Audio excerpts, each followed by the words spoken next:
Next, I would call upon Mr. Ankit Prasad, the founder and CEO of Bobble AI. He has made to the Forbes 30 under 30 Asia list in the year 2018 as the emerging star of Asia's startup ecosystem for building world's first conversation media platform, Bobble AI. Over to Ankit. I would request you to, keep your suggestions in precise manner. Thank you so much. जोहार झारखंड, नमस्कार।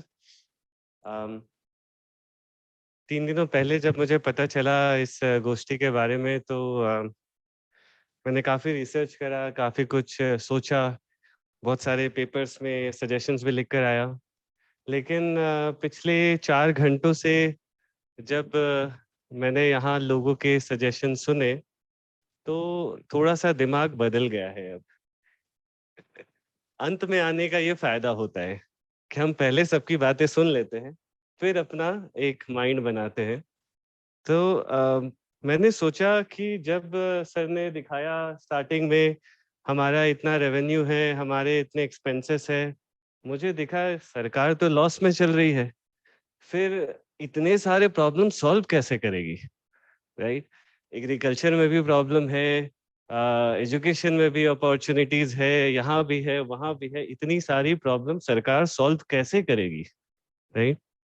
तो सरकार से मेरी बस एक ही request है कि कुछ हमें भी मौका दिया जाए, एंटरप्रेन्योर्स को मौका दिया जाए, क्योंकि एंटरप्रेन्योर्स पैदा होते हैं प्रॉब्लम सॉल्व करने के लिए और वो प्रॉब्लम को अपॉर्चुनिटी में कन्वर्ट करना जानते हैं, अपॉर्चुनिटीज को बिजनेस में कन्वर्ट करना जानते हैं और बिजनेस को सस्टेनेबल फाइनेंशियल वे में चलाना जानते हैं।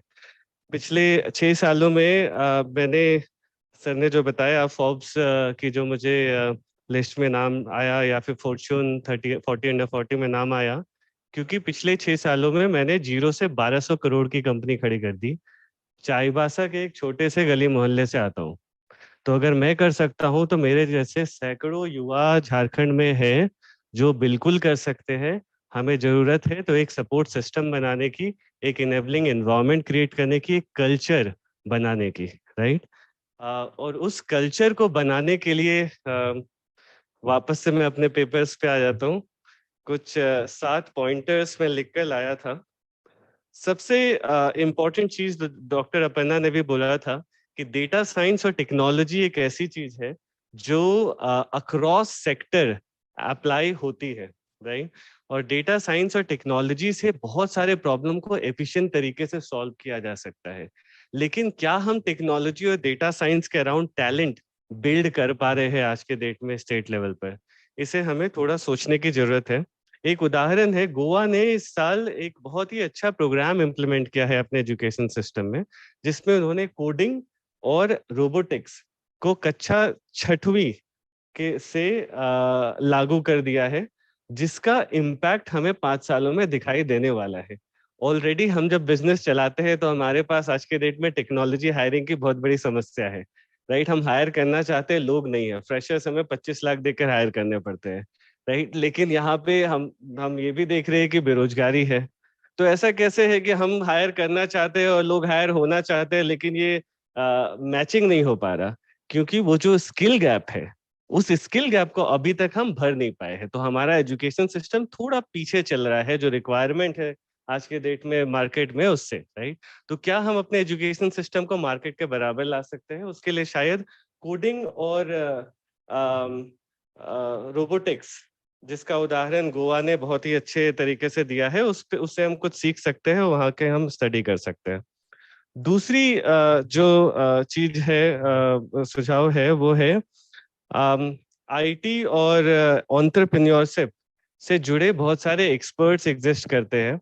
शायद मेरा नाम अगर न्यूज़पेपर में नहीं आता तो आज मैं यहाँ नहीं खड़ा होता, क्योंकि कोई मुझे पहचानता नहीं यहाँ पे, राइट? तो क्या मेरे जैसे लोग और भी झारखंड में एग्जिस्ट करते हैं जो न्यूज़पेपर पे तो नहीं आए, लेकिन बहुत अच्छा काम कर रहे हैं और अपने फील्ड में उन्होंने बहुत ही बड़ी कंपनीज या एंटरप्रेन्योरशिप में कोई बड़ा प्रॉब्लम सॉल्व किया है? तो क्या उन लोगों का एक एक्सपर्ट पैनल हम बना सकते हैं जो बर्डिंग एंटरप्रेन्योर्स को गाइड करें? उनके लिए एक्सेसिबल हो। मैं हेल्प करना चाहता हूँ अपने फेलो कम्युनिटी एंटरप्रेन्योर्स को, लेकिन अनफॉर्चुनेटली या तो उनको मेरे बारे में पता नहीं है या मुझे उनके बारे में पता नहीं है। राइट, टाइम बहुत है मेरे पास, सुबह से बैठा हुआ हूँ, लेकिन शायद वो कनेक्शन नहीं बिल्ड हो पा रहा है। तो क्या गवर्नमेंट इसके बारे में कुछ कर सकती है, ये सोचा जा सकता है। तीसरी चीज है, इसको मैं बड़ा ब्रीफ में रखूंगा, संक्षिप्त में रखूंगा। कंपनी रजिस्ट्रेशन और संचालन से संबंधी नियमों को अनुकूल बनाना, क्योंकि स्टार्टअप एक ऐसी चीज है जिसमें ऑलरेडी बहुत स्ट्रगल होता है। राइट, ऐसा सुनने में बड़ी हीरोइक स्टोरी लग रही होगी, बट स्टार्टिंग के 3 साल कैसे कटे हैं मुझे पता है। राइट, तो जो ये इनिशियल का स्ट्रगल होता है, उस स्ट्रगल में एक बहुत बड़ा पेन पॉइंट होता है गवर्नमेंट, क्योंकि गवर्नमेंट की बहुत सारी कंप्लायंसेस होती है। राइट, बहुत सारे रेगुलेशंस होते हैं जो बहुत हद तक सही भी है, होने चाहिए, लेकिन किस हद तक होने चाहिए और क्या उसको अनुकूल बनाया जा सकता है बडिंग एंटरप्रेन्योर के लिए जो बिजनेस बैकग्राउंड से नहीं आते हैं, तो इन चीजों को नहीं समझते हैं। राइट, और लेकिन एक अच्छे इंटेंट के साथ आते हैं कि हमें एक बड़ा प्रॉब्लम सॉल्व करना है, एक स्केलेबल चीज बनानी है। तो इस पे काम किया जा सकता है। चौथी चीज है फंडिंग। तो अब आइडिया आ गया, टैलेंट भी बन गया और कंपनी रजिस्टर भी हो गया, अब सीड फंडिंग चाहिए, क्योंकि प्रोडक्ट मार्केट फिट निकालना है, गो टू मार्केट स्ट्रेटजी बनानी है, ऐसे बहुत सारे स्टेजेस होते हैं स्टार्टअप्स की। राइट, फंडिंग में मैं गवर्नमेंट से बिल्कुल नहीं चाहूंगा कि वो लोगों को ग्रांट दे, बिल्कुल नहीं चाहूंगा कि वो लोगों को सब्सिडी दे। अगर अगर गवर्नमेंट कुछ कर सकती है तो उनको एक सीड फंड बनाना चाहिए, अपने पैसों से नहीं।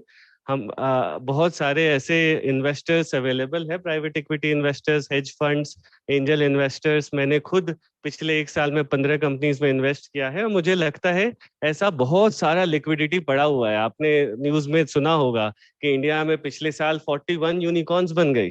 राइट, इतना पैसा पड़ा हुआ है मार्केट में। तो ये पैसा आखिर झारखंड तक क्यों नहीं पहुंच रहा है, झारखंड के बडिंग एंटरप्रेन्योर्स तक क्यों नहीं पहुंच रहा है, ये पैसा दिल्ली और बैंगलोर में ही क्यों बट रहा है। राइट, वहां ऐसा कौन सा क्रीम बैठा हुआ है जो झारखंड में नहीं है। तो आई थिंक इस पे हमको एक सीड फंड बनाने के ऊपर काम करना चाहिए, जिसमें अगर गवर्नमेंट भी इन्वेस्ट करना चाहे तो 50% इन्वेस्ट कर सकती है। 50 करोड़ आप डालोगे 100 करोड़ का फंड बना करके, तो शायद 3 साल में 25% IRR, 30% IRR के रेट से रिटर्न मिलेगा। I'll stop here for a minute. So, Ankit, if I can call you, आप थोड़ा सा आ सकते हैं, बाकी जो 2 पॉइंट आप बोलना चाह रहे हैं थोड़ा सा समक्ष रखें।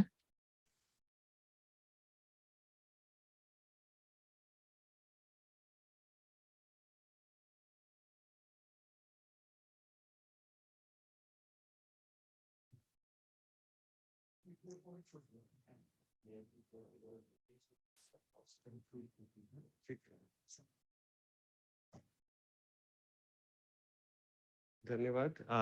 जोहार झारखंड, फिर से काफी भाग्यशाली हूँ, दोबारा मौका मिला है। बट सजेशंस तो नहीं देना चाहूंगा, छोटी मुँह बड़ी बात हो जाएगी। यहाँ ऑलरेडी एक स्टेट जो कि एक स्टार्टअप के रूप में चलता है, झारखंड को मैं एक स्टार्टअप ही समझूंगा, सबसे one of the newest states in India, one of the. और उसके CEO हेमंत सर जब यहाँ बैठे हैं तो मैं कैसे सजेशन दे सकता हूँ, लेकिन कुछ चीजें हैं जो अपने एक्सपीरियंस से मैंने महसूस किया है, जो शेयर करना चाहूंगा। चौथा पॉइंट जो मैं लिख कर लाया था वो था अराउंड सीड फंडिंग। अगेन उस बात को दोहराना चाहूंगा कि मैं नहीं चाहता कि गवर्नमेंट स्टार्टअप्स को फंड दे या कोई सब्सिडी दे या कोई ग्रांट दे। गवर्नमेंट एक सीड फंड स्टार्ट करने के लिए एक इनिशिएटिव रखे, और बहुत सारे ऐसे एंजल इन्वेस्टर्स हैं, बहुत सारे ऐसे प्राइवेट इक्विटी फंड्स हैं, हेज फंड्स हैं, जो इंडिया में पैसों की बारिश कर रहे हैं। आज भी दिल्ली बैंगलोर में 41 यूनिकॉर्न खड़े हो गए 2021 में। अब वो पैसा झारखंड तक कैसे आएगा, ये सोचने की जरूरत है। पैसों की कोई कमी नहीं है, वो पैसा अगर झारखंड तक आएगा तो यहाँ के बडिंग एंटरप्रेन्योर्स को एक मौका मिलेगा अपने आइडियाज को स्केलेबल वे में एग्जीक्यूट करने का। तो सीड फंडिंग के अराउंड यहाँ तो फाइनेंस के एक्सपर्ट लोग बैठे हुए हैं. This is not an expense because it's an investment, क्योंकि ये निवेश है तो आपको इसका रिटर्न भी मिलता है. आप 100 करोड़ का फंड बनाओ, 50 करोड़ आप गवर्नमेंट की तरफ से डालो, 50 करोड़ बाकी लोग डालेंगे. आपको काम कुछ नहीं करना, आप उनको जिम्मेवारी सौंप दो और वो आपको IRR 25% 30% निकाल करके देंगे साल ब साल, राइट. तो इससे फायदेमंद डील मुझे नहीं लगता कि हो सकती है स्टार्टअप फील्ड में आज के डेट में. पांचवा पॉइंट है राइट, जागरूकता फैलाना. उद्योग एंटरप्रेन्योरशिप से जुड़ी एक्टिविटीज के अराउंड जागरूकता फैलाना. और आई थिंक जिस तरीके से स्टैंड अप इंडिया का प्रचार किया गया है पूरे देश में, मुझे लगता है झारखंड में उससे भी ऊपर की श्रेणी में जाकर के हम प्रमोट कर सकते हैं, करना चाहिए. क्योंकि जहां पर कल्चर में और माइंडसेट में एक मैसिव डिसरप्शन या एक मैसिव शिफ्ट लाने की जरूरत है, वहां फोर्स लगता है, वहां पैसा लगता है, वहां एडवर्टीजमेंट प्रमोशन लगता है.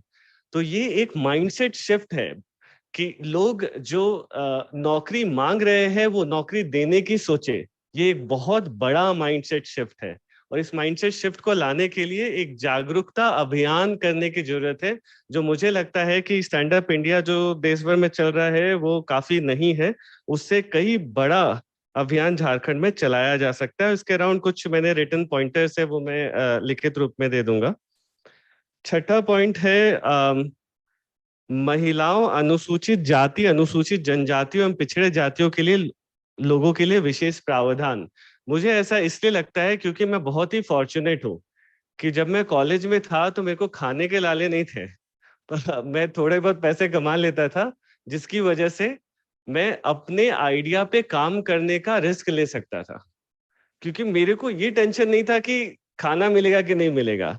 लेकिन मुझे पता है ऐसे लोग झारखंड में एग्जिस्ट. जब मैं बचपन में खेला करता था दोस्तों के साथ वही गली मोहल्लों में, तो मुझे पता है लोगों की स्थिति उतनी अच्छी नहीं है. और इसलिए शायद उनको ब्लेम करना भी सही नहीं है कि वो क्यों जॉब मांग रहे हैं. वो शायद जॉब इसलिए मांग रहे हैं क्योंकि उनकी जरूरत है. अगर उनमें से कोई प्रतिभाशाली युवा या युवती आगे आकर अपने आइडिया पे बिजनेस खड़ा करना चाहता है, तो क्या हम उसको एक बेसिक गारंटी दे सकते हैं कि उसके घर पे चूल्हा बंद ना हो. और ये एक अलावेंस का अगर प्रावधान किया जा सके वैसे एंटरप्रेन्योरियल लोगों के लिए, क्योंकि वो अलावेंस शायद अमाउंट में बहुत छोटा होगा लेकिन एक बहुत ही अच्छा जेस्चर होगा आपकी तरफ से. और उनके लिए अगर हम सपोर्ट सिस्टम बनाएंगे तो फिर वो आगे आने वाले पीढ़ियों के लिए हजारों जॉब्स क्रिएट करेंगे, राइट. तो ऐसे कुछ महिलाओं, अनुसूचित जाति, अनुसूचित जनजातियों एवं पिछड़े जाति के लोगों के लिए विशेष प्रावधान मैंने कुछ लिखित रूप में आपको देना चाहूंगा. एंड देन लास्ट पॉइंट है सर, ये अगेन एक बहुत बड़ा बिहेवियरल शिफ्ट है, एक बहुत बड़ा माइंडसेट शिफ्ट है जो हमको लाने की जरूरत है. शायद सोसाइटी में लाने में टाइम लगेगा बट एटलीस्ट गवर्नमेंट के स्टेज पे तो लाया जा सकता है. और वो है असफलता को सेलिब्रेट कर पाना और उन असफलता को सेलिब्रेट करते हुए उनके प्रयासों को सम्मानित करना. मुझे बहुत रिकॉग्निशंस मिलती है दुनिया भर में, तो मुझे एक और रिकॉग्निशन मिलेगी तो कोई फर्क नहीं पड़ेगा मुझे. लेकिन वैसे लोग जो जमीनी स्तर पर काम कर रहे हैं, 10 बार कोशिश कर चुके हैं और 10 बार फेल हुए हैं, वैसे लोगों की अहमियत बहुत ज्यादा है. उनको पता है क्या नहीं करना है, उनकी जो लर्निंग्स है, उनका जो जज्बा है, उसको हमको सही डायरेक्शन में चैनलाइज करने की जरूरत है, राइट. तो इसके लिए एक उसके अराउंड एक पूरी एक स्ट्रेटजी बनाई जा सकती है और उसको भी मैं लिखित रूप में आपको देना चाहूंगा. That's it. These are the 7 pointers that I wanted to highlight, and thank you so much for giving me the opportunity. Thank you.